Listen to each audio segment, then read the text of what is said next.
Ada suatu hari di mana sang mentari terang benderang, namun tak lama kemudian nampak asap hitam datang yang merusak pemandangan dan membuat banyak orang risau. Tak lain mereka adalah penjajah Belanda. Kedatangannya pun membuat keadaan tak lagi menyenangkan.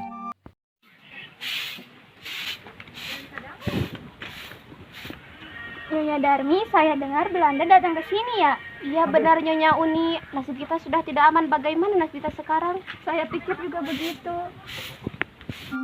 Lalu orang Belanda yang bernama James dan Kelly pun datang.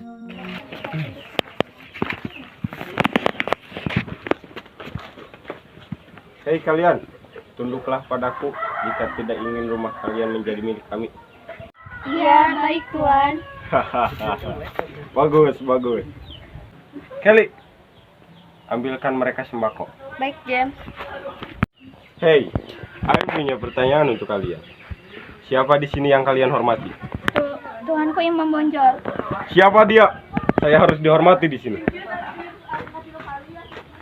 Ini sembako untuk kalian. Ya, terima kasih Tuan. Tuan, saya pikir ada 2 golongan yang bisa dimanfaatkan. Ide bagus sekali. Good job. Sekarang kita menghasut dan adu domba mereka. Ayo kita laksanakan rencananya. Di tempat lain, tuanku Imam Bonjol dan Sumi sedang berjalan melihat penduduk dan bertemu dengan kaum adat. Tuan, yuk. Lihatlah itu, mereka sedang bermain judi. Astagfirullahaladzim. Ces. Hahaha, awak menang lagi. Wah, iya Dato, kau memang hebat. Hai, hentikanlah permainan itu. Mengapa kami harus berhenti? Ini adalah tradisi kami. Perbuatan kalian itu salah. Islam melarang perjudian. Berhenti atau Tuhan akan melaknat kalian. Allah tidak akan. Pergi kalian jika kesini hanya melarang kami. Baiklah, kami akan pergi. Baik, jika itu keinginan kalian. James sedang berjalan-jalan dan bertemu dengan Sumi dan Darmi. Hei kompadre, Ya Tuan, ada yang bisa saya bantu? saya singgah di sini ingin mengatakan tentang kaum adat. Ada apa dengan kaum adat? Apakah kalian pernah berpikir bahwa kaum kalian lebih sedikit daripada kaum adat? Mereka bisa melakukan apa saja agar kaum kalian dicap buruk oleh semua orang. Benarkah itu Tuan? Jika kalian tidak percaya, ambil uang ini. Terima kasih Tuan, kami percaya. Ayo pergi. Good afternoon. Terima kasih Tuan, hati-hati. Berani betul mereka mengatakan tentang kita. Dan di tempat lain, Kelly sedang menghasut kaum adat. Setelah mendengar hal itu, kaum adat pun menjadi berapi-api. Karena telah terhasut, Darmi dan Dewi pun bertemu saat mereka sedang berjalan-jalan. Apa maksud kalian menghancurkan nama baik kaum Padri? Apa? Bukannya kalian yang menggosipkan kaum adat? Bukannya kalian yang menghina kaum kami. Saya akan mengadukan kepada Imam Bonjol. Karena kau telah menghancurkan kaum kami. Baiklah, jika kau ingin melaporkan kepada Imam Bonjol. Dan saya akan melaporkanmu kepada pimpinan kami. Dan pada saat itulah kaum Badri dan kaum adat sudah saling membenci, sehingga terjadilah peperangan. Dalam peperangan ini, kaum Badri mengalami kemenangan di mana-mana. Hanya untuk menyadarkan kaum adat bahwa apa yang mereka lakukan itu adalah salah.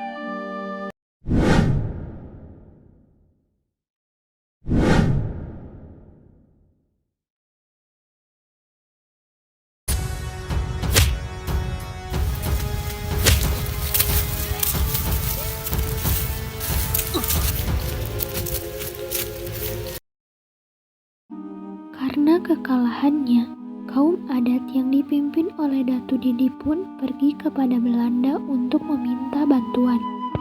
Selamat sore Tuan James. Ya, ada apa Dato? Ada perlu apa Anda jauh-jauh kemari?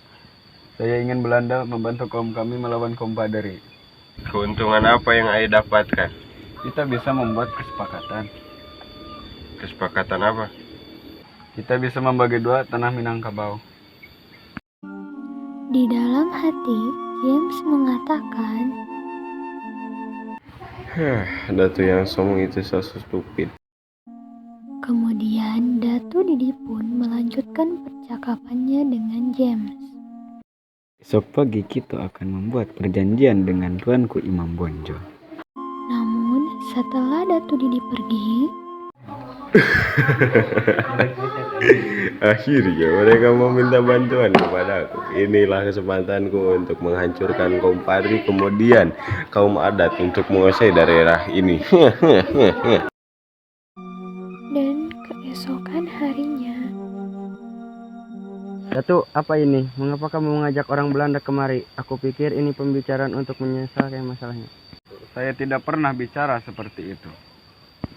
Datu, apa kau tidak tahu betapa liciknya orang Belanda untuk menguasai daerah ini? Kau iri dengan keberhasilan saya. Kita bisa bicara baik-baik tanpa harus membawa orang Belanda. Cukup, bukankah kalian ingin bersatu? Tidak usah bertele-tele, Tuan James. Saya hanya ingin segera menyelesaikan perjanjian ini. akhirnya Datu Didi pun menandatangani surat perjanjian tersebut, yang kemudian dinamakan dengan Perjanjian Masang. Dengan sombongnya, Datu Didi mengatakan bahwa dia akan berhasil ke depannya. Tetapi siapa yang menyangka Belanda telah mengingkari perjanjian tersebut. Dengan dibuatnya benteng Voduvander Keplen di Bukit Tinggi untuk memperkuat kedudukannya di Sumatera Barat. Belanda juga melakukan tindakan-tindakan yang kejam kepada penduduk Minangkabau, yaitu dengan dipaksa bekerja. Kemudian Datu Didi pun menemui tuanku Imam Bonjol.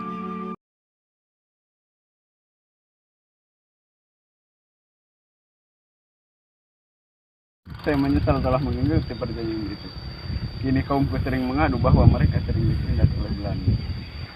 Sekarang kamu sudah tahu kan apa yang mereka lakukan kepada kalian?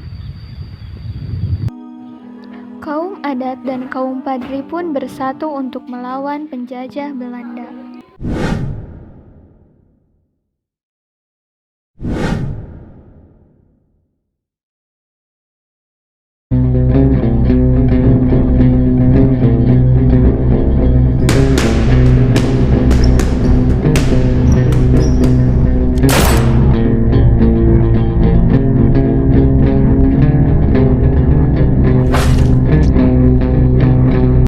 Kemudian Belanda meminta bantuan kepada pihak Belanda lainnya yang berada di Pulau Jawa.